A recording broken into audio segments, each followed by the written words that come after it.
passé de partager un espace avec M. Duclos dans la radio. On a parlé avec sur l'affaire Duclos. Pour moi, jamais une idée qu'est-ce qui avait passé. C'est comme la première fois que j'ai contact avec une affaire comme celle-ci. Et c'est comme, ah, c'est curieux ça. Mais je n'ai pas d'idée. Mais pas d'idée, c'est comme toujours son idée de voir comme l'espace pour respecter des gens dans la rue, peut-être avec les visages, des choses comme ça. Mais jamais une chose comme ça m'est arrivée. On a fini, ça a été vraiment bonne l'expérience. 2 semaines après, j'ai reçu un email d'une personne qui me demande qu'elle a vu une photographie à lui dans l'aéroport de Montréal. Que j'ai pris la photo sans l'autorisation. Je dis comme, oh my God. C'est comme, j'ai reçu la maldition de M. Duclos. Et j'ai dit comment, non, c'est pas une chose comme ça parce que je me rappelle à ce moment-là, il y a beaucoup d'argent. J'ai pensé beaucoup d'argent. J'ai dit, oh mon Dieu, j'ai reçu comme $500 pour ces photos. Qu'est-ce que je vais faire avec une chose comme ça? J'ai pensé en toute l'histoire. Grâce à mon Dieu, on a pu résoudre toute la situation avec la personne. On s'est fait comme un rendez-vous dans un espace ici à Montréal, on a parlé.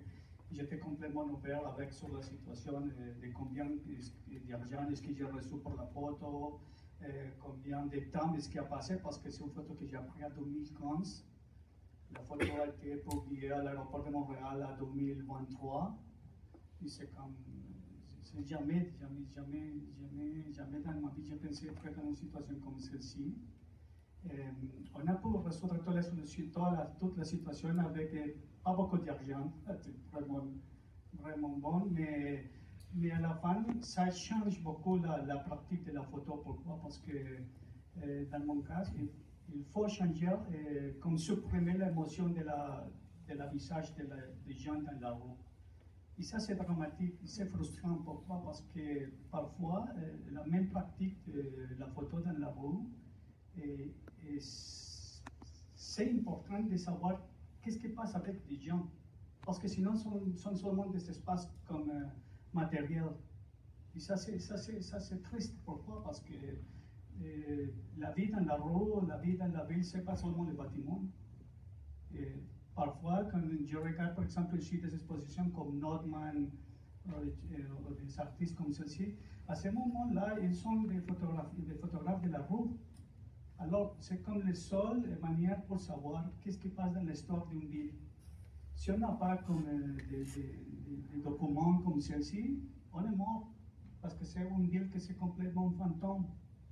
Alors, ça c'est une chose que parfois ici c'est vraiment difficile, n'arrive pas dans notre classe parce que j'ai eu l'opportunité d'avoir des situations de photos dans notre classe, par exemple aux États-Unis, à l'Amérique, c'est complètement différent. Parfois c'est comme des gens vont collaborer avec la photo. Ici parfois c'est comme il faut être attentif tout le temps pour attendre le moment à que quelqu'un va sauter sur toi comme qu'est-ce que tu fais? Et parfois c'est comme c'est pas légal, mais on se sent comme si on fait quelque chose que c'est légal. Et ça, c'est parfois comme le professionnalisme qu'on peut ajouter dans le savoir faire la photo. Parfois, c'est expliquer aux gens qu'est-ce qui arrive. Il y a des gens qui écoutent, il y a des gens qui simplement se disent non, n'importe pas, c'est la droit d'être dans la rue. Mais c'est difficile, c'est vraiment difficile.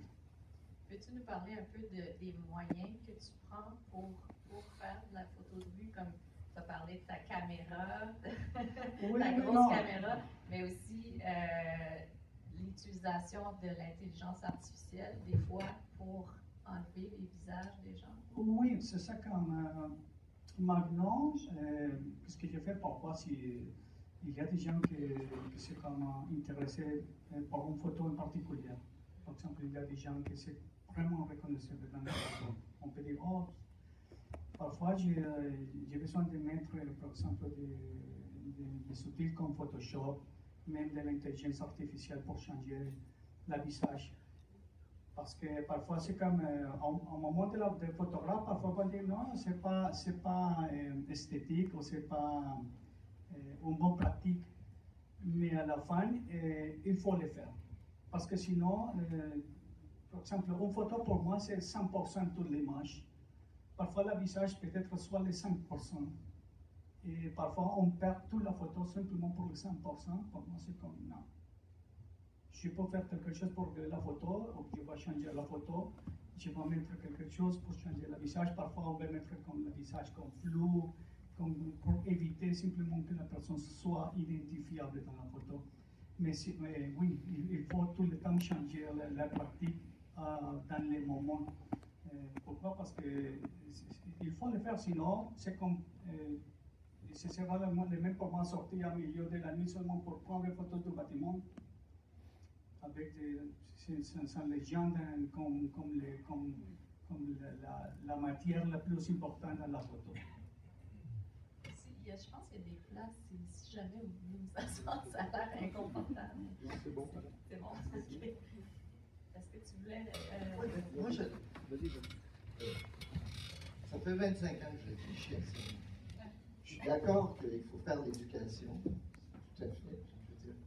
D'ailleurs, je pense que c'est formidable l'exposition qui a lieu en ce moment parce que ça fait partie de l'éducation. Alors, vraiment, chapeau, Zoé. Mais moi, l'autre jour, j'écoutais Ivano Demers, qui est un photographe assez connu, qui a travaillé qui travaille pour Radio-Canada, puis pour la presse. Puis il disait, il a dit une couple de trucs, mais à un moment donné, il y avait une belle opportunité pour une photo d'aller en procès. Moi, je pense que la seule solution, je pense que, il me semble que Marc-André Blanchard en parlait dans le film, c'est qu'on n'aura pas le choix, il va falloir retourner un jour, j'espère, en Cour suprême pour changer ce jugement idiot. Parce que c'est un jugement qui va à l'encontre de l'histoire de la photographie. Puis là, ça fait peur à tout le monde. Moi, j'ai donné quelques conférences, puis des jeunes photographes qui disent « Oui, mais j'ai peur. » Alors, j'ai l'impression qu'on n'aura pas tellement de choix.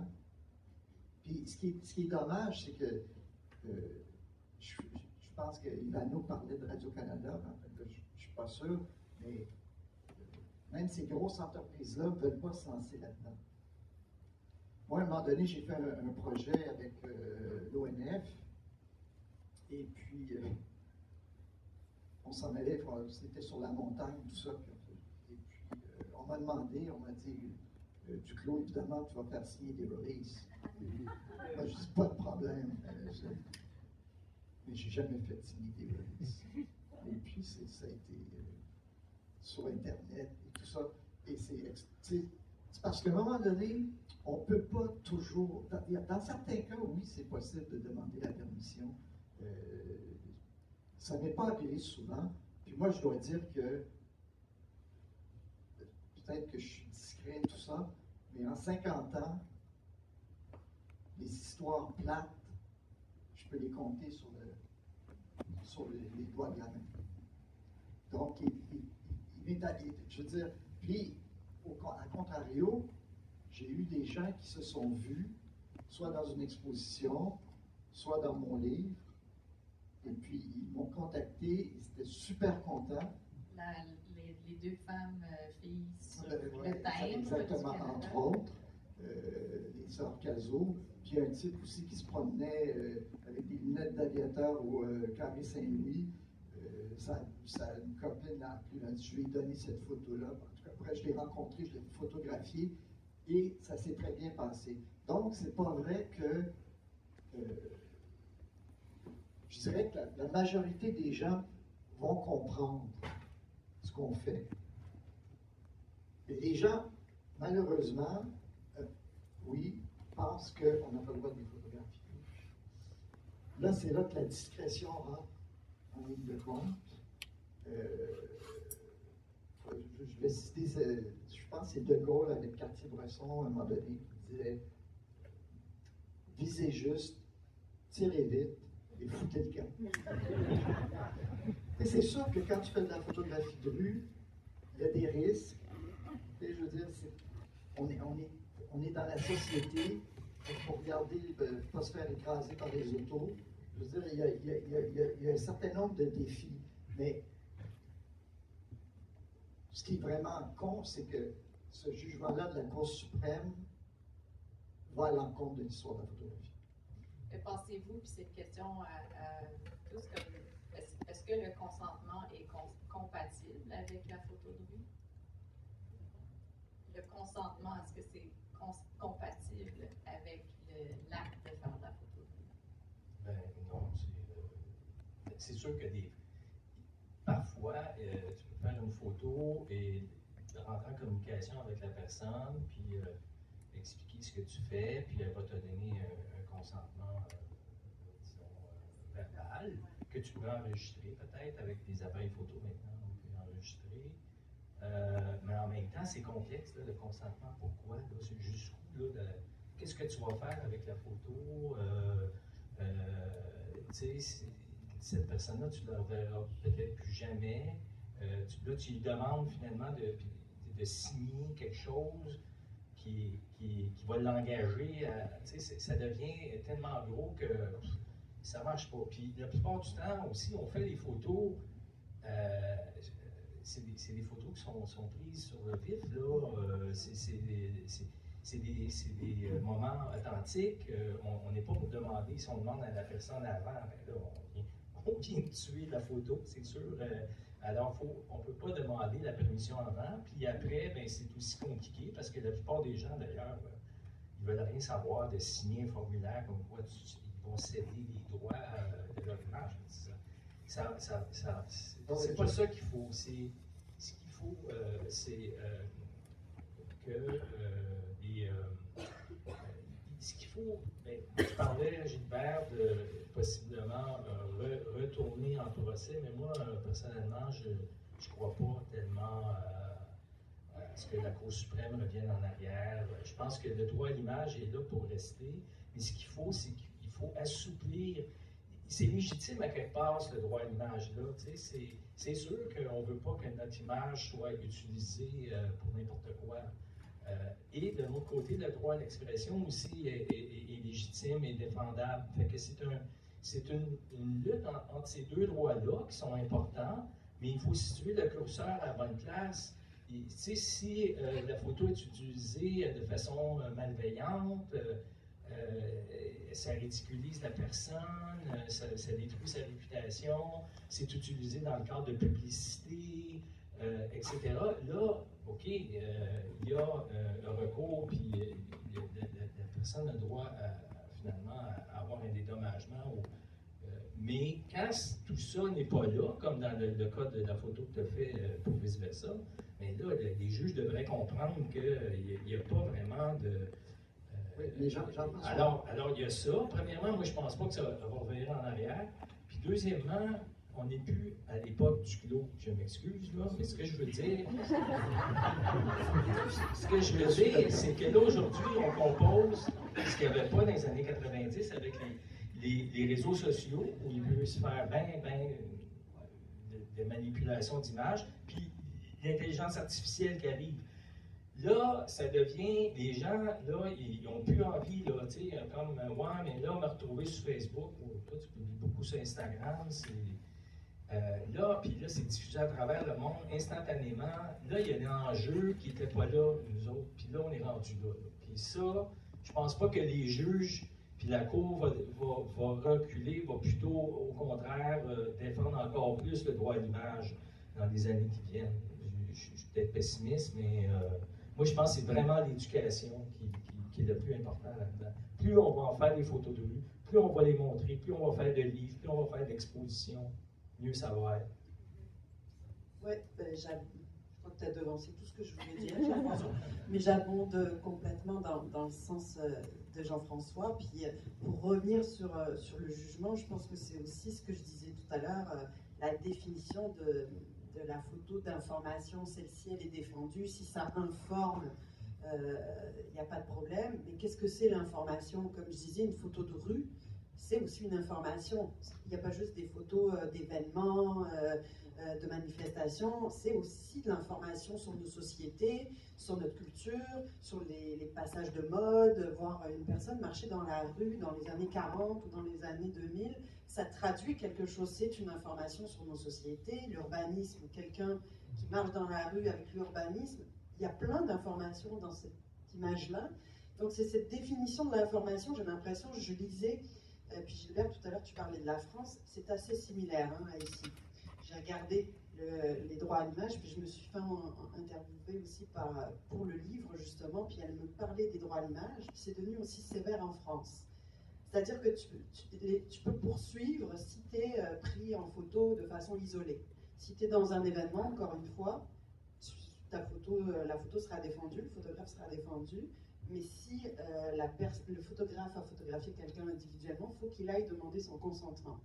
Genre même dans une manifestation, si la personne est assise sur des marches mais qu'elle est seule, il faut aller lui demander son consentement.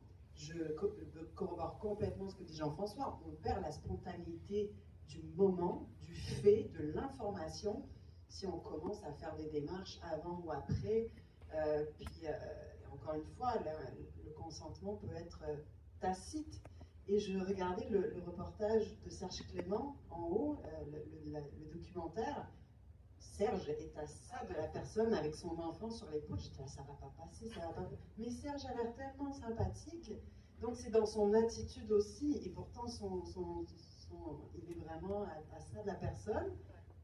Bon, je n'ai pas vu après, mais on dirait qu'elle le laisse faire, dans le sens où c'est aussi l'attitude, un sourire, un OK. On ne peut pas tout le temps le faire, mais je pense qu'il y a différents cas et de mesures, mais c'est aussi cette définition de l'information qui, moi, me semble problématique de qu'est-ce que c'est l'information. Pour moi, l'image est une information. Et si on porte préjudice, là, c'est défendable. Moi, je ne voudrais pas avoir une photo qui me porte préjudice, mais si je suis dans un espace public ou dans la rue puis qu'on me photographie, même si je ne suis pas à mon avantage, parce que je pense qu'il y a aussi de ça, les gens veulent maîtriser leur image puis, à plusieurs niveaux, mais bon, c'est la vie, je fais partie d'une société, j'accepte aussi d'être documentée, je trouve. Il y a comme quelque chose. Oui, mais je comprends ce que vous dites, mais le problème, c'est que là, tu parlais d'une personne isolée ou deux personnes. Moi, c'est ça que j'ai fait toute ma vie. Moi, les foules, ça ne m'intéresse pas. Alors donc, le jugement, on est dans les zones grises. S'il y a 4 personnes, c'est bon. 3 personnes, non, ça ne fonctionne plus. Là. 2 personnes, c'est un jugement. Le jugement d'accouchement est extrêmement complexe. Moi, je me souviens à l'époque, il y avait un type qui était venu l'expliquer, un avocat. Ça avait pris une demi-heure pour nous parler de toutes les subtilités de ce jugement-là. Alors, on est dans l'hyper zone grise. Bon, on est pris à vivre avec ça, mais le problème, c'est qu'à un moment donné, probablement qu'il y a quelqu'un qui va poursuivre, j'espère que ce ne sera pas moi, mais que quelqu'un va dire, ben, je ne serais pas surpris qu'un jour, peut-être, on refasse le chemin, le chemin de croix qui est arrivé il y a 25 ans. Et donc, c'est ça, c'est que, encore Ivano Demers disait, à un moment donné, j'avais un truc à faire, mais arriver avec ma caméra, c'était impossible. Alors j'ai pris mon téléphone cellulaire et j'ai fait toutes les photos que je voulais. Et personne n'a rien dit. Parce qu'aujourd'hui, tout le monde, je voyais la mort du pape et puis il y a des gens qui étaient de passage, et autant il y avait de personnes, autant il y avait de téléphone. Alors tout le monde a un appareil photo aujourd'hui dans les mains. Là. Donc c'est vrai qu'on est complètement à une autre époque, mais il reste qu'on est quand même pris avec un jugement de la Cour suprême. Et c'est ça qui est hyper problématique. En France, ils ne sont pas rendus jusque-là. C'est arrêté avant. Ben, en tout cas, les dernières notes du droit à l'image sont assez récentes et ça s'est encore un petit peu resserré. Okay. J'ai essayé de comparer les deux J'ai fait l'exercice, puis j'ai lu ton procès. Ok. Il y a des zones grises, et il y a une chose qui n'est pas claire aussi, et c'est cette distinction entre, comme si c'était une pratique artistique versus une pratique d'information. Puis moi, ta pratique artistique, elle est artistique, soit, mais c'est aussi de la photo d'information. Puis moi, j'avais l'impression, en lisant le truc, j'étais là, ok, ils sont dans le flou. Ils sont juste pris, je veux dire, rapidement à porter un jugement, mais il n'y a pas de définition de qu'est-ce que c'est la photo d'information. Ils ont juste dit, enfin, ce que j'ai compris, c'est que c'était une photo artistique, donc tu n'avais pas le droit de saisir l'image de cette femme pour ta pratique artistique. Et c'est là où ça m'a interpellée, où je me suis dit, mais c'est pas juste une pratique artistique, c'est une photo de rue. Moi, la photo de rue égale information. Et c'est là où j'ai trouvé qu'il manquait de définition.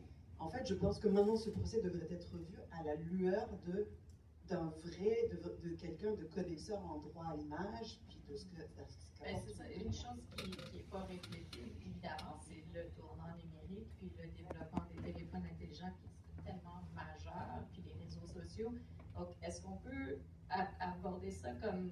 Est-ce que ces choses-là ont radicalement changé la photo de rue, selon vous? Et l'accessibilité, dans un sens, la démocratisation de la photo de rue, est-ce que ça a eu un réel impact? Ouais, je pense que, par exemple, parfois, quand on est dans la rue, il faut seulement être attentif pour prendre la photo. C'est comme la première décision, c'est prendre la photo. Pour moi, c'est je prends la photo et après je demande. Pourquoi? Parce qu'il y a des occasions que j'ai demandé la permission, par exemple, pour prendre une photo. Et le personnage ou le sujet, il va changer complètement. C'est comme on perd les moments, parce qu'il y a comme quelque chose que c'est vraiment spécial de capturer l'image au moment. Si on demande, c'est comme la personne, c'est déjà comme préparé pour la situation. Et parfois, ils vont se mettre comme des positions, des choses que ça ne marche pas.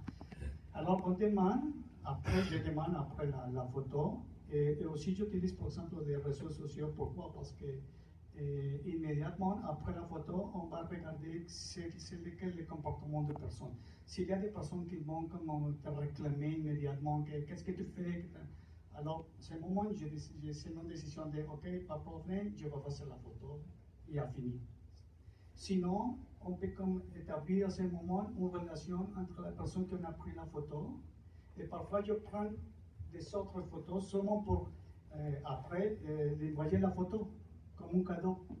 Hey, je vais t'envoyer une photo et après ça, par exemple, a fonctionné vraiment pour moi parce que parfois il y a des gens qui, par exemple, il y a une photo qui c'est vraiment spéciale.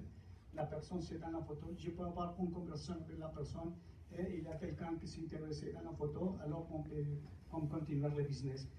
Sinon, parfois ce sont comme des photos qui sont perdues. Si on peut sentir qu'il y a comme de l'agressivité, c'est meilleur comme oublier ça, je parle, c'est tout. Par exemple, dans mon propre expérience, si je suis dans un coin, je ne reste pas plus d'1 minute. Je bouge. Parce que parfois, c'est comme, je me rappelle, au début, j'avais une petite caméra. Quand j'ai fait la pratique avec la petite caméra, je ne sais pas pourquoi ici, les gens pensent que c'est comme quelque chose plus qu'illégal, c'est comme il y a une histoire obscure. C'est comme... Alors, non, c'est vrai pourquoi? Parce que si on regarde par exemple avec les enfants, s'il y a des enfants dans l'espace, oubliez ça. Ce n'est pas un espace bon pour avoir des photos. Il faut aller à une autre place complètement différente. Mais après, quand j'ai décidé de changer mon appareil photo pour un appareil plus grand, avec je prends des photos presque tout le temps avec un wide angle, c'est une caméra comme ceci. Alors c'est vraiment clair que je suis en train de prendre photo. Alors, quand j'arrive dans une place qu'il y a des gens, on peut comme regarder des gens qui font comme immédiatement comme. C'est ça que j'évite. C'est comme, ah, ok, pas de ce côté, parce qu'il y a des gens qui immédiatement, c'est comme un réflexe. Pas de photo. Alors, c'est bon pour moi. Même, par exemple, je te l'expliquais, parfois, j'adopte l'attitude comme des touristes. Parfois, je suis comme des touristes. Les touristes sont avec la caméra ici. Alors, la première chose qu'il va voir, il va regarder quelqu'un, c'est oh, il a une caméra. Okay. C'est comme une acceptation en premier moment. Sinon, s'il y a quelque chose qui change, c'est comme ok, je passe. Parce que ça ne vaut la peine parfois parce que il y a des gens, maintenant passé 2 fois ici, il y a des gens qui sont vraiment agressifs. J'ai reçu des coups pour des personnes qui sont comme, elles sont passées aux mains directement, et c'est comme, hey, tranquille. C'est comme, je serai la police, et hey, attention, moi je suis pas là, problème. Mais il faut comme être attentif, c'est comme si on a une antenne tout le temps pour éviter des problèmes, c'est ça. Jean-François, est-ce que tu veux répondre? Oui, bien, pour répondre à ta question par rapport aux nouvelles technologies, oui, c'est sûr qu'il y a un changement parce qu'à l'époque, on faisait des photos, mais la diffusion n'était pas aussi, elle n'était pas à travers le monde instantanément sur Facebook, Instagram. Et là, c'est là qu'il y a la différence. C'est au niveau de la facilité de la diffusion. Et l'universalité et l'immédiateté. Alors, c'est sûr que il y a quelque chose qui, oui, c'est normal que ça inquiète les gens. Tu sais, souvent, il y en a, ils vont dire ouais, tu ne mettras pas ça sur Facebook, là. Alors qu'avant, on disait hey, je vais te tuer dans le Journal de Montréal, tu sais, parce que bon, dans un livre, tu sais, dans une exposition, ça c'était là, mais aujourd'hui, il y a des gens ne veulent surtout pas se retrouver sur des réseaux sociaux, puis ça se défend, tu sais. Et qu'est-ce que je voulais dire aussi, c'est que par rapport à ce que toi tu disais, l'information, c'est vrai que c'est là qu'il faut que le curseur soit ramené. Il faut que la photo de rue soit reconnue, pas juste comme photographe, tu sais, je fais du fun avec ça. Puis, non, il faut que ce soit vraiment reconnu comme une pratique historique qui apporte, qui est une information très valable, tu sais, et importante, autant que les nouvelles du jour, là, tu sais. Les juges, je pense que pour eux autres, l'information, c'est qu'est-ce qui est valable comme information. Tu sais, ça là, c'est les juges qui vont décider qu'est-ce qui est valable, qu'est-ce qui n'est pas valable. La photo de rue, photo que faire Gilbert, la fille là, sur le trottoir, c'est pas nécessaire, ça. C'est pas important pour le public. Ce qui est important, c'est les élections, puis il y a un accident, puis ça, c'est important, tu sais. Alors, il faut que la photo de rue gagne ses lettres de noblesse comme étant vraiment quelque chose d'important et qui véhicule une information importante et hyper valable. Tu sais. Alors, plus ça va se faire, bien, plus elle va être acceptée. Tu sais. Juste terminer, je ne sais pas, et je trouve ça, tantôt tu parlais que tu modifiais les photos. Je reproche rien, sauf que là, moi, ça me fait peur beaucoup. Là, parce que quand on commence à modifier des photos, même si c'est un visage, ben là, tu viens de mettre un pied dans l'engrenage de c'est pas la vraie affaire. Ça ne représente pas la réalité. Et là, ça s'arrête tout, là. Moi, je ne suis pas d'accord avec ça. Pour moi, je ne le ferais pas, puis je trouve que je trouve ça de valeur d'en être rendu là, tu sais. Puis je le comprends en même temps, tu sais, je le comprends, mais c'est ça que ça donne, ce jugement-là, c'est terrible, terrible. Je voudrais qu'on revienne aussi très brièvement sur la notion de vie privée, puis Moi, j'ai toujours pensé, puis quand j'étais au cégep, puis j'avais vu des photos extraordinaires de certains photographes américains, français, tout ça, puis des personnages isolés, tout ça. Moi, j'ai toujours pensé que la rue était un espace public. Je veux dire, à partir du moment où on dit oui, mais pas vraiment, tu sais, puis là on dit oui, mais moi si je me promène avec ma maîtresse sur la rue, tu sais, puis je dis oui, mais tu sais, ça se peut que tu rencontres des gens, là, je veux dire, la rue, c'est dangereux. Moi, j'ai plus peur des autos que quelqu'un me poursuive finalement, parce que ça, je me rappelle qu'à un moment donné, j'étais dans l'une, puis un autobus qui est passé à peu près à 3 pouces de mon nez. Je veux dire, j'étais sur le point de mettre un pied devant, là, tu sais, que ça, c'est très, très dangereux. Alors, moi, je me dis, l'espace, tu sais, est-ce que la rue, c'est public ou pas? Tu sais, aujourd'hui, pour être un petit peu dans le mot de la soirée, j'ai fait de la photo, puis je suis tombé sur notre formidable cinéaste Villeneuve, sur la rue Laurier. Mais étant donné que Villeneuve est une personnalité publique, j'aurais pu faire 10 000 photos de lui. Tu sais, j'en ai pas fait une seule, parce que je respecte son affaire, puis je veux dire, puis en plus, il a beau être connu, c'était pas intéressant son affaire. Il était avec une boîte, là, tu sais, puis je veux dire, il dit, ah ben écoute, il vient d'acheter du vin, mais c'est ça l'affaire, c'est que, tu sais, moi je pars du principe que, mais quelqu'un est en train de tondre son gazon, jamais je vais le photographier. Parce que moi, je considère qu'il est chez eux, puis je ne vais pas l'emmerder. Mais si un type décide de sortir sur la rue en se mettant un slip sur la tête, ben non.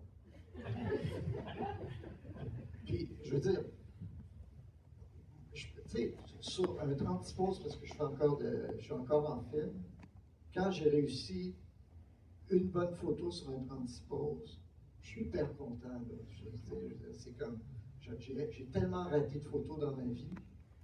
Alors, tu sais, c'est ça, on en revient toujours à une espèce de situation un peu compliquée. Mais c'est sûr que quelqu'un qui mesure 6 pieds 6, puis qui se promène avec une caméra, avec un zoom de 4 pieds de long, c'est sûr que ça fait peur, puis s'il s'installe possiblement américain, je veux dire, Doineau, Cartier-Bresson, tous les photographes ils étaient plutôt discrets. Là.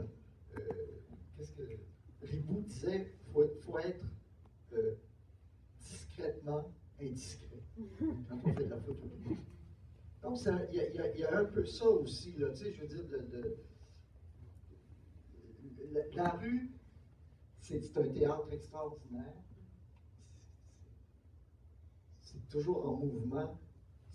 Faire de la photo de rue, c'est très moderne parce que la rue change, les gens changent, les technologies, c'est extraordinaire. Mais c'est quand même un lieu spécial que j'espère qu'il va rester. Dans ma tête, c'est encore un lieu public.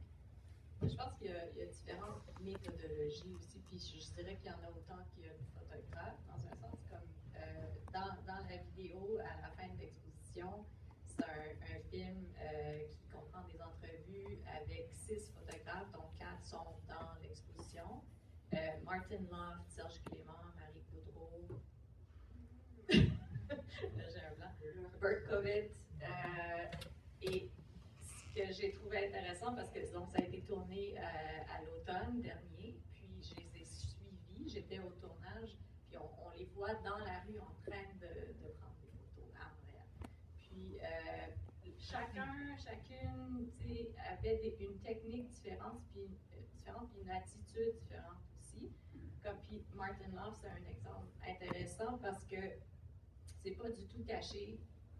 Il parle aux gens constamment, il leur explique qu'est-ce qu'il fait, d'où il vient, il leur montre son compte Instagram, il est aussi très présent sur les réseaux sociaux. Puis j'étais quand même, c'est très différent de Serge Clément qui ne parle pas, mais qui est vraiment dans la face des gens.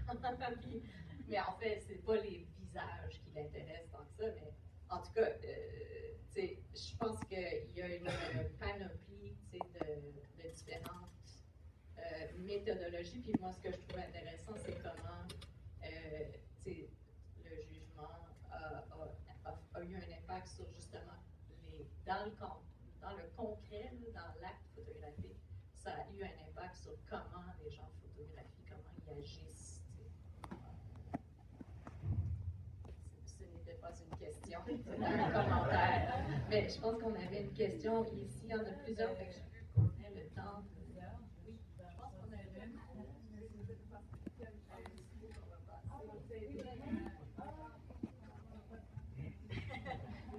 Alors, merci, c'est super intéressant. Moi, je me demandais, à ce moment-là, quand vous avez pris cette photo-là, si vous aviez été un amateur qui prend une photo, qui connaît un ami, qui travaille pour vice-versa, qui lui décide de prendre votre photo, de mettre, est-ce que l'impact aurait été pareil, vous pensez? Est-ce que les gens auraient, la poursuite aurait été aussi... Attendez, je ne suis pas sûr de bien parce que vous êtes photographe professionnel. Oui. Okay? Si vous aviez été amateur, est-ce que l'impact aurait été pareil? Moi, je pense que ça va absolument rien changer. Parce que, en quelque part, quand je fais mes photos de rue, bon, c'est vrai qu'avec les années, j'ai acquis une certaine expérience, tout ça, mais moi, quand à l'époque, j'ai fait beaucoup de travail professionnel. Alors moi, je sortais dans la rue pour justement me sortir de mon travail professionnel. J'étais pris avec des appareils, avec des planches, tout ça.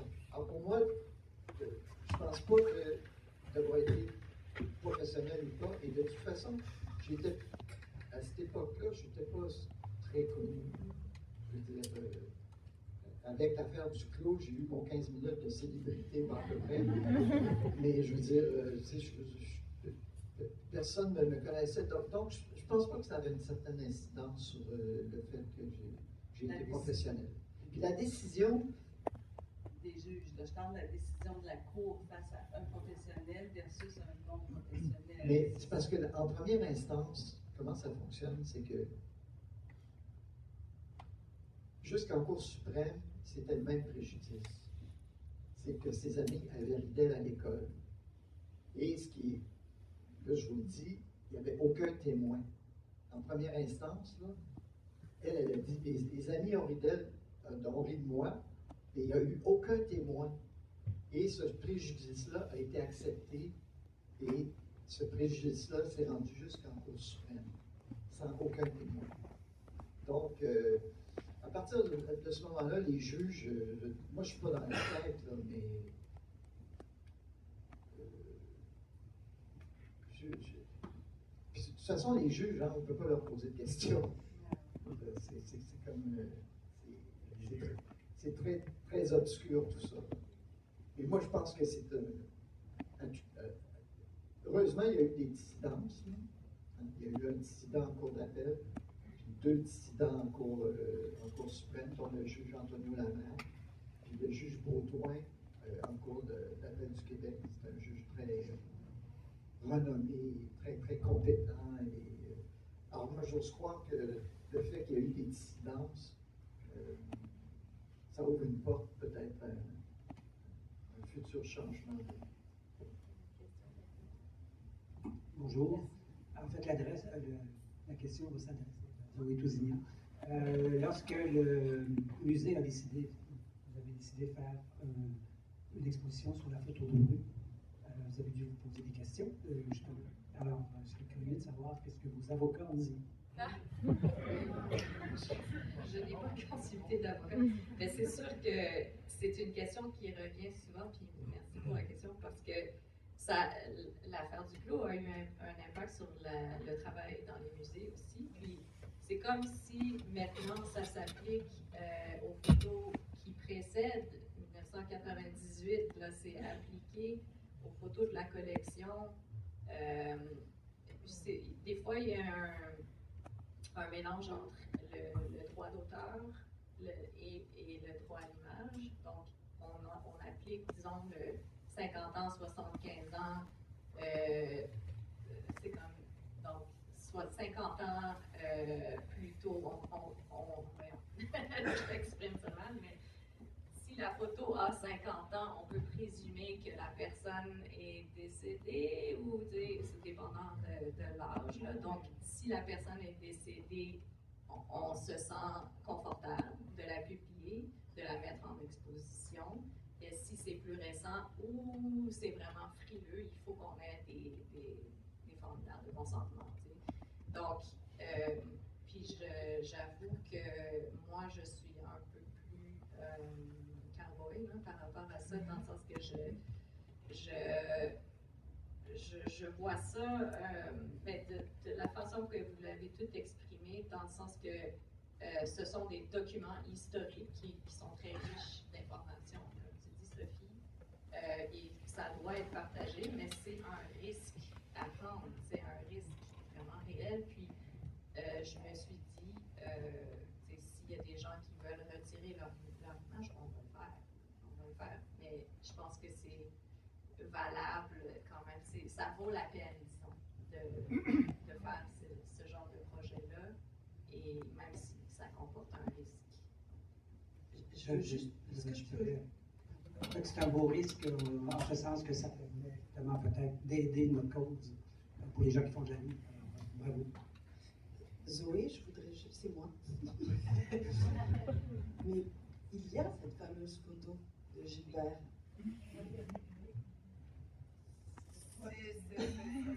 Moi, j'ai été oui, voilà, mais j'ai été très étonnée de la voir. Gilbert a essayé de contacter Mme Aubry au fil des ans. Quand j'ai fait le documentaire, en fait, je ne me rappelle plus si c'est moi ou Jacqueline avec qui je travaillais, qui a parlé à la mère. Moi, je voulais l'avoir dans le documentaire. Je dis, tu dis ce que tu as à dire. Elle n'a jamais voulu. La mère m'a dit, plein de non-recevoir, elle ne parlera pas. Alors donc, mais c'est ça.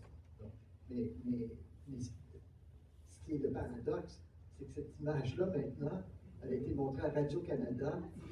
Personne ne la connaissait et maintenant, tout le monde la connaît. Tu les célèbres un peu. Exact. Fait que, tu sais, c'est comme, c'est un peu surréaliste comme truc. Plusieurs points rapides. Les impacts de ça en cinéma et en télévision sont absolument phénoménaux. Moi, j'ai travaillé à l'ONF. La coche est encore plus haute. Le coût pour un cinéaste indépendant qui reçoit ses argents à gauche et à droite dans notre pays, ça prend 3 ans à monter le financement d'un documentaire. On a un budget d'à peu près, je ne sais pas là, 400 000 et notre salaire au bout de 4 ans, ça se compte en bas de, c'est un chiffre de l'heure. Ben, une assurance erreur et omission qui protège un film contre une poursuite judiciaire en cas de préjudice par rapport au consentement, c'est 4 000 $. Sans compter le temps qu'on paye les avocats pour se parler entre eux, pour évaluer le film, etc., etc. Puis heureusement, il y a des avocats qui sont moins frileux que d'autres. Donc, et ça, c'est important. Donc ça, c'est un point. Vous avez, M. Duclos, soulevé un truc par rapport au préjudice qui était présumé, mais qui n'a pas été démontré. Alors, s'il y avait eu violence physique, on aurait voulu un médecin pour dire oui, il y a eu violence physique. S'il y avait eu une agression sexuelle, il y aurait eu des preuves biomédicales, etc. Ça, c'est la première chose. Deuxième chose, pour moi, il y a une erreur de procédure, en fait, de justement prendre un préjudice à sa face value et de ne pas en faire la démonstration. Mais l'autre chose, c'est qu'il y a tout un jugement sur cette photo sans en juger le contenu. Or, s'il y avait, par exemple, une poursuite judiciaire parce que tu as fait une chanson très insultante sur Céline Dion, la première chose qui serait comme élément de preuve, c'est qu'on analyserait les paroles. Hein? Et puis, on l'a vu avec l'affaire de Jérémy et de Mike Ward. Hein? Il y a eu une analyse phénoménale de tous les petits mots, les virgules, les intentions, quelle tonalité il a dit, est-ce que la foule était là, le regarder, est-ce qu'ils ont ri? Ils ont-tu ri trop longtemps? Un handicapé? Ouf! T'sais? Alors que là, il n'y a aucune analyse du contenu de l'image. Alors, si, par exemple, il y avait présomption d'acte criminel dans la photo, on l'analyserait tout bord, tout côté, tu sais. Fait qu'il y a des grosses, à mon sens, des grosses erreurs historiques. Et je pense que, puis vous l'avez dit tantôt, je veux juste rajouter une couche à cette posture-là, c'est qu'on n'est pas garant d'être capable de statuer sur la valeur future de l'information d'une image. Moi, j'ai pris des images il y a 29 ans dans un autre pays, une photo sympathique, pas banale, mais correcte, tu sais, puis il y a quelqu'un qui a fait « Ah oui, mais les gens, là, ils marchent parce qu'ils ont encore peur de recevoir des bombes sur la tête. » J'ai fait « Wow! Je ne savais pas ça, moi. » Et donc, on ne peut pas présumer la valeur de l'information future d'une image. On n'est pas capable de faire ça. C'est des grosses erreurs qui vont au cœur même de la matière. Tu ne peux pas faire un jugement de la Cour suprême sur une image sans parler de son contenu. Et ça a été complètement évacué. Juste, je pourrais ajouter, c'est pour ça que la censure est vraiment la censure des images, ben, comme ta photo a été censurée dans un sens. Et ce que je disais tout à l'heure, c'est qu'il y avait une méconnaissance de l'image, une méconnaissance de la photographie pour l'analyser correctement, comme vous venez de le dire, puis qu'on a tout fait passer sur le côté que c'était pas une information et que c'était juste pour la pratique artistique de cet artiste. Et c'était, pour moi, de l'ignorance de l'image. Mais maintenant, on a une culture de l'image. Normalement, on pourrait être capable un petit peu plus d'argumenter et puis justement de construire cette culture de l'image avec l'éducation. Puis effectivement, c'est là où on pourrait revenir sur ce type de jugement et de nouvelles clauses concernant, je pense, l'image et la définition de l'information dans l'image. En tout cas, moi, c'est ce que je souhaite. Peut-être que ça va être toi. Ça va l'image en fonction. Enfin,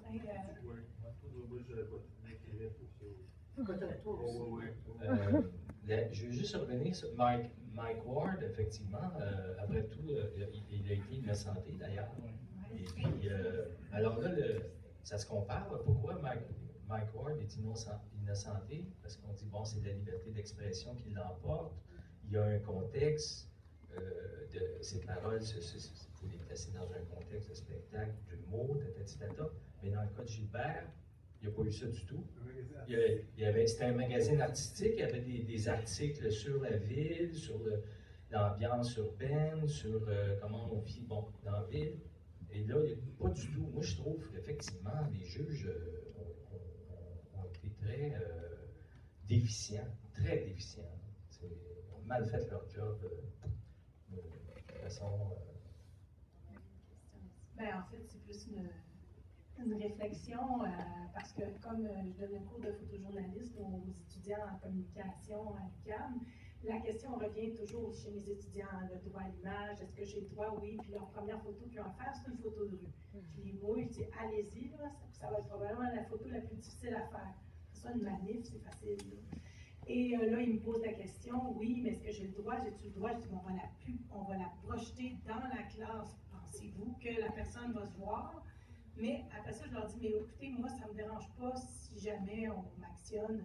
Vous viendrez me porter des oranges en prison. Mais je vais la faire pareil, cette photo-là. Fait que je pense qu'avec tous ces questionnements-là qu'on a, que ce soit la place du photographe, de l'artiste photographe, du photojournaliste, appelons-le comme on veut, il y a une pulsion qu'on va la faire, l'image, de toute façon. Fait que je pense que c'est ça qu'il faut qu'on se dise. Faisons-la, la photo, et puis on verra après, là, comme tout le monde disait. Le principal inconfort que ça donne probablement à tout le monde, ou que ça donne à tout le monde, c'est quoi? On n'entend pas derrière. Ceux qui m'entendent, c'est l'autocensure. Et c'est avec ça que je vis depuis le fameux année du clou. J'ai toujours fait de la photo de rue, j'en ai publié, j'en publie encore.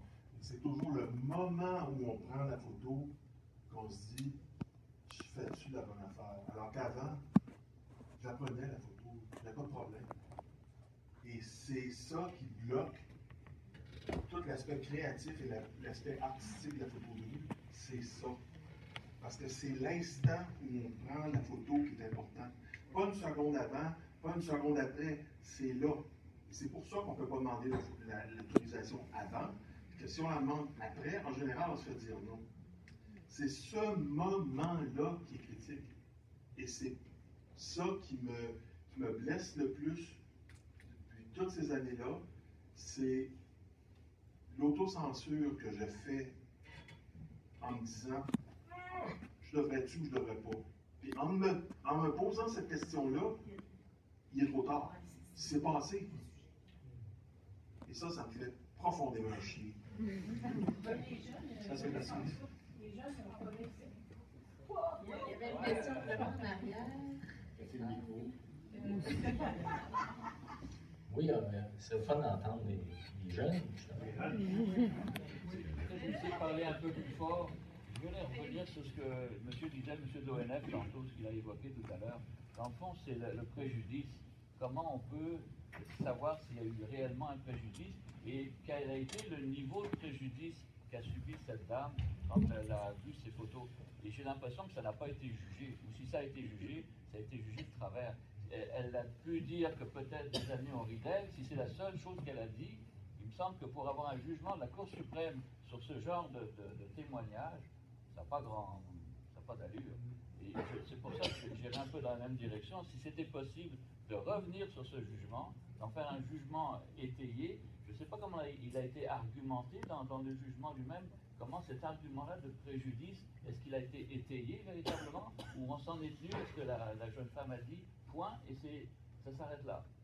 Oui, ça c'était le préjudice de départ, et ils l'ont conservé jusqu'à la fin, mais après ça, ils se sont mis à essayer d'encadrer l'air, là, parce qu'à un moment donné, 1, 2, 3, 4 personnes, à quel moment on peut, et c'était, honnêtement, c'est un jugement très complexe, pourtant, avant le jugement, c'était simple. La rue, c'est public, point à la ligne. Et si tu fais, c'est sûr que si tu photographies quelqu'un qui est en train de s'injecter de l'héroïne, ben, je veux dire, les photographes, on doit être éthique. Je veux dire, tu ne peux pas faire n'importe quoi. Il y a des trucs que moi j'ai vus sur la rue, je peux pas. J'étais à New York, puis il y a un type qui traînait sur le bord de la rue qui s'envoyait de l'eau de la rue dans le visage. Je me suis retenu. Je ne veux pas photographier des choses comme ça, à moins de vouloir vraiment dénoncer quelque chose. Mais c'est vrai que on doit, les photographes doivent, c'est pas une porte ouverte à n'importe quoi faire la photo. Je veux juste vous inviter, il est en ligne le compte-rendu du jugement. Donc, si il est assez costaud. Il est costaud, mais en même temps, il est vide. Il y a quelque chose on ne va pas le redire, mais il y a quelque chose de vide. On a une autre question en arrière. Je pense que je peux le faire sans le micro.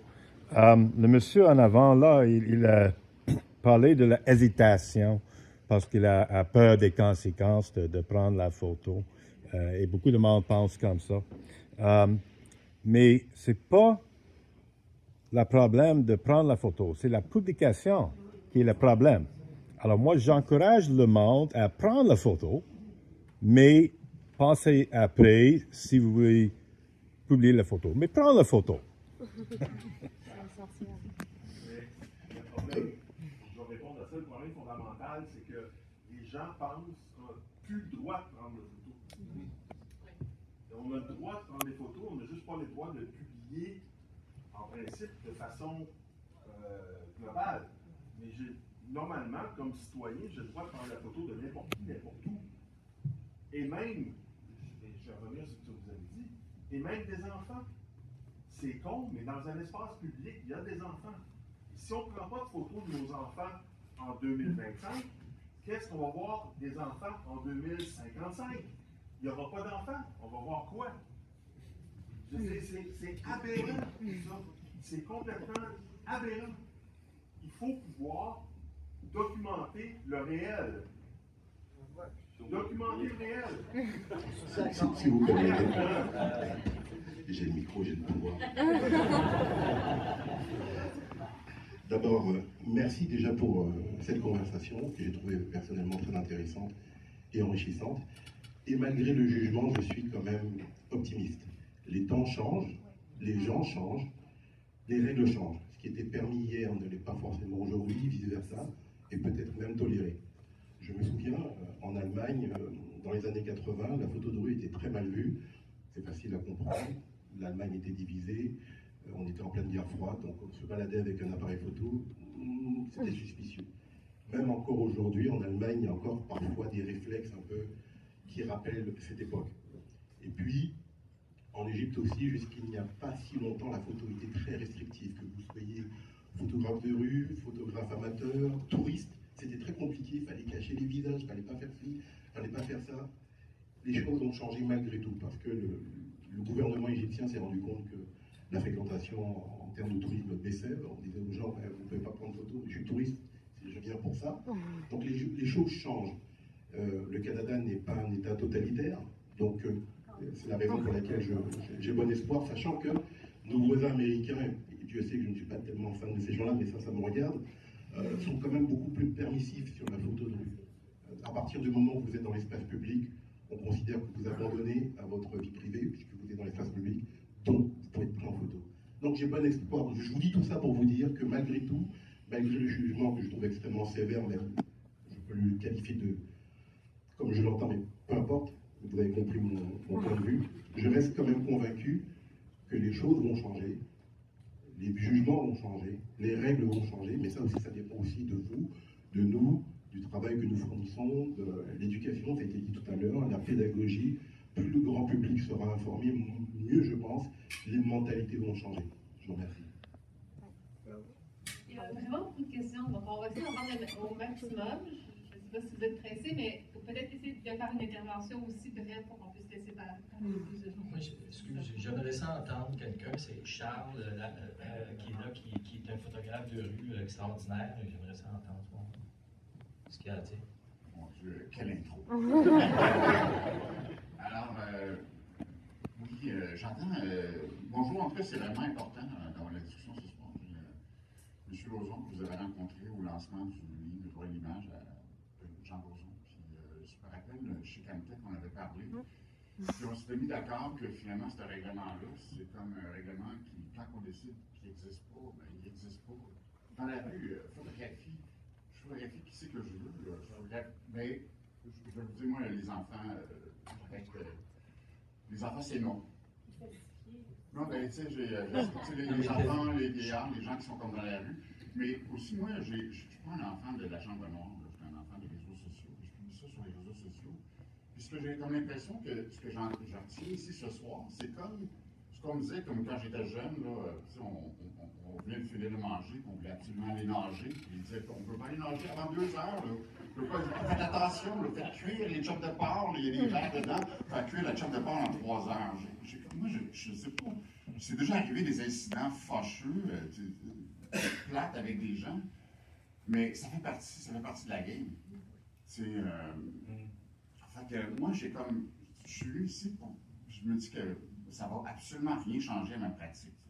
Je vais aller dans les rues, faire des photos, aller faire des clips, puis la ville de Montréal, c'est tellement beau photographier, les gens sont comme super le fun. J'avais remarqué, par exemple, que j'avais changé ma pratique durant le temps du COVID, parce que vraiment, les gens chantaient que tout le monde était vraiment à cran. J'essaie de photographier moins des visages maintenant. Mais moi, je suis comme complètement à contre-courant de ce que j'entends ici. Parce que j'ai même pas de revenir une demi-seconde, puis traîner mon élan. Moi, c'est comme si dans ma tête, tout va bien aller. Ça va super bien aller, il n'y aura pas de problème. Je peux dire, ben là, j'essaie de me dire qu'il y a des problèmes, il va en avoir. J'essaie de me dire que tout va bien aller. Mais je n'ai jamais pelleté avant qu'il y ait de la neige. Ça jamais même arrivé une fois. Pourtant, j'essaie de. C'est ça. Charles, tu t'es fait arrêter par la police. Oui. À un moment donné, c'était assez grave. Oui, c'est ça. J'étais allé à la place des spectacles, puis à un moment donné, ça faisait 1 minute en plein été que j'étais arrivé, il y avait des grandes fontaines d'eau. J'arrive, ça fait 30 secondes sur 2, je suis en train de prendre des photos, puis il y a les 2 policiers qui sont venus me dire où est votre enfant? Et moi de répliquer, mon enfant intérieur? Puis non, c'est. Fait que là, on m'a amené à la voiture de police, on m'a donné une espèce de contrôle d'infraction à la cour municipale. production de matériel pornographique, la grosse totale. Là. Ça, c'était l'année que j'avais l'expo la grosse expo sur Mont-Royal, à Audace. Donc, prendre des photos de moi devant les panneaux, on fait une espèce d'histoire, je me rends court, puis là, finalement, les charges sont tombées. Là. Mais je vais vous dire que c'est vraiment, tu te demandes, wow, où est-ce qu'on s'en va là? J'avais l'espèce de constat là, avec l'article 45 ne fitait pas avec le truc. Là. Je me disais, est-ce que ça va changer ma pratique? J'aurais dû faire ça. Mais ben, c'est comme moi, c'était comme quelque chose de la vie, c'est que la mienne. C'est comme si tu avais eu un accrochage avec ton auto. Oui, mais j'ai quand même roulé avec le char avec une porte dessus. J'ai pas même le lendemain arrêté de faire la porte. Tu sais, j'aimerais vous dire que je suis pas plus pédophile, si la police me dit que j'étais un pédophile. Le degré de pédophilie n'a pas augmenté de même un iota. Moi, ce que je trouve grave dans cette histoire-là, c'est que même la police n'est pas au courant de la loi. On n'a pas le droit de t'arrêter parce que tu fais des photos. Là. C'est la police. Oui, mais c'est ça, mais là, c'était vraiment. Oui, tout à fait. Oui, je veux juste dire, pour mettre une note plus positive, je suis photographe de route. Je suis arrivé ici en 2009. J'ai su presque tout de suite que ça existait, l'affaire du clou. Moi, j'étais tant pis, je vais le faire pareil. Puis au fil des années, je vois de plus en plus de photographes de rue. Il y a vraiment une nouvelle génération de photographes de rue. C'est une mentalité différente. Ils disent, oui, on a des CCTV un peu partout. Si jamais ça arrive que je me fais poursuivre, tant mieux. Ça va mettre la lumière sur mes photos de rue. Et c'est ça la mentalité que j'ai. Si je me fais poursuivre, ça va me coûter quoi? $10 000, et c'est la promotion la moins chère que je peux avoir.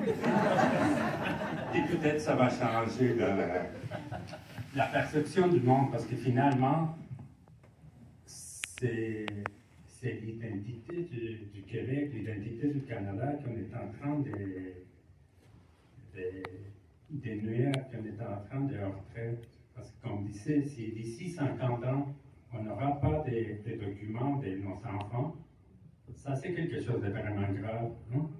Puis oui, on aura plein de photos de réseaux sociaux et tout ça, mais on veut avoir notre histoire écrite par de bons écrivains. Alors, si on veut raconter notre histoire, on peut l'avoir par des photographes. Ça prend des gens comme toi qui sont en mission et qui ont le goût de le faire. Parce qu'aujourd'hui, tout le monde fait de la photo, qui vont se perdre dans les limbes, mais des photographes qui le font sérieusement, c'est hyper important. Oui, puis il y a de plus en plus des gens photographes. C'est ça que je vois dans la rue. Parce qu'on perçoit quand c'est un vrai photographe de rue qui n'a pas peur, qui ambitionne aussi, que c'est.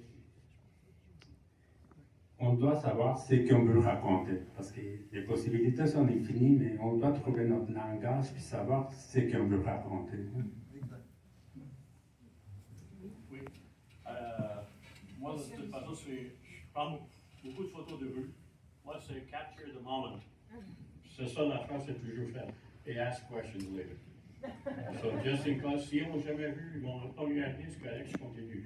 Mais si jamais ils me regardent et que je montre la photo, c'est digital maintenant, puis ils disent, regarde, t'aimes ça? Oui, non, je peux l'avoir. Oui, oui. Mais comme tu dis, et la bonne chose avec la photo de rue, on rencontre beaucoup de photographes, surtout dans Maryland et dans la zone où j'habite.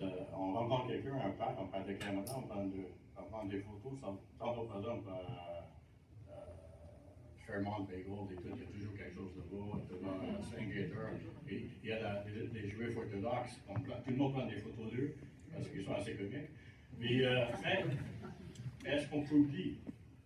Ça, je peux te dire, c'est honte encore. Mettre un couple de photos sur Instagram, mais quand c'est publié, j'ai fait ça parce qu'on fait partie du club Montreal Camera Club.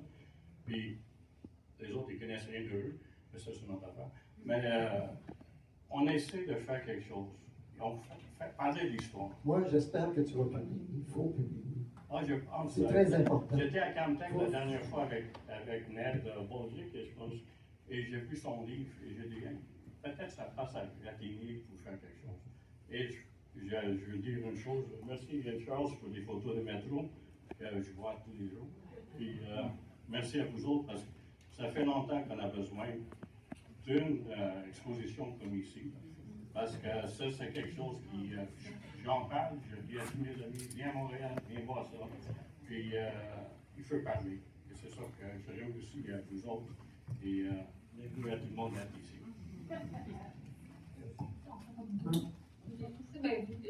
On va déborder un peu, mais je sais qu'il y a encore des gens qui veulent intervenir ici.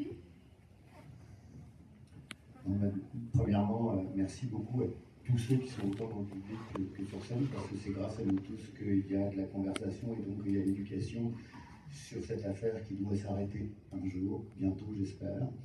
Il y a plusieurs choses dont j'aimerais parler, je vais essayer d'être très bref. La première chose, il faut vraiment qu'on parle du fait que c'est absolument catastrophique pour le Québec, au niveau de l'histoire et de la documentation du Québec, du fait que les seules images qui nous restent, à part les quelques photographes de rue qui continuent à faire leur travail en bravant l'interdit, sinon on a soit des photographies de photojournalistes, donc de gens qui brisent la loi, soit on a des photographies de sécurité, soit on a des photographies qui sont retouchées pour faire de la pub, pour nous vendre des produits dont on n'a pas besoin dans un endroit qu'on est heureux. Et donc toute la notion de la documentation du Québec depuis, non pas 98, mais depuis le début de l'affaire Duclos, s'est pris un grand coup de bâton dans l'aile.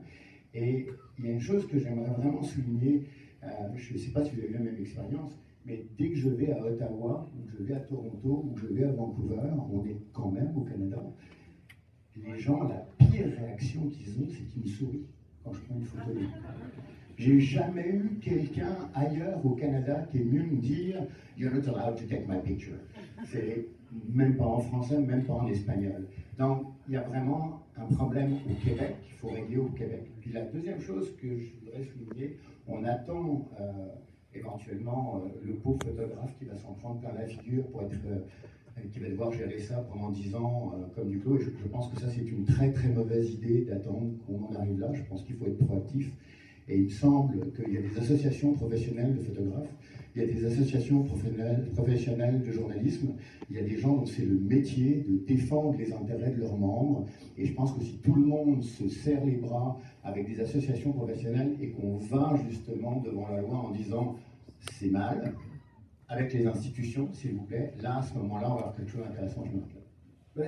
Il faut quand même souligner que le fils d'Antoine Desilets a une motion, ou je ne sais trop, pour défendre, justement, il y a à peu près 1 an, à Ottawa, il a fait une intervention, un projet, parce qu'on discute en ce moment un peu à Ottawa de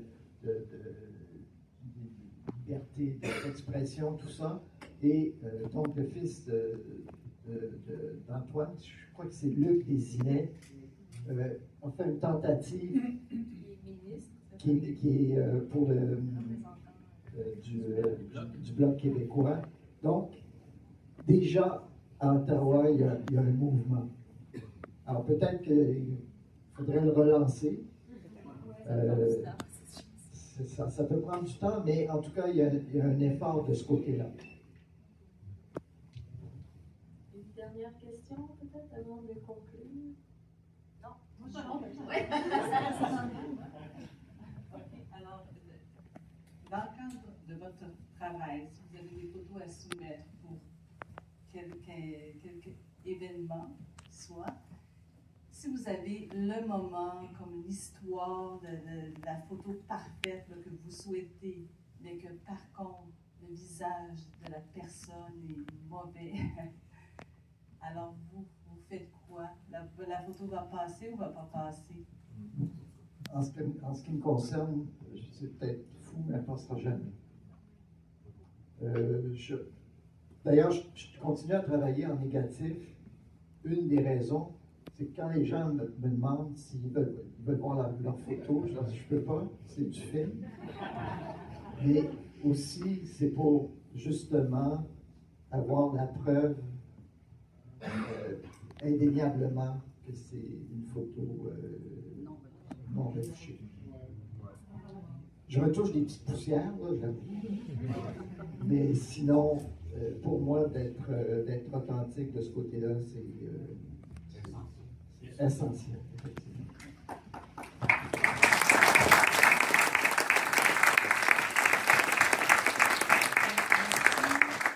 Merci à tout le monde pour vos questions, c'est vraiment apprécié. Puis à tout le monde aussi d'avoir participé à ce panel. J'apprécie vraiment. Merci. Merci.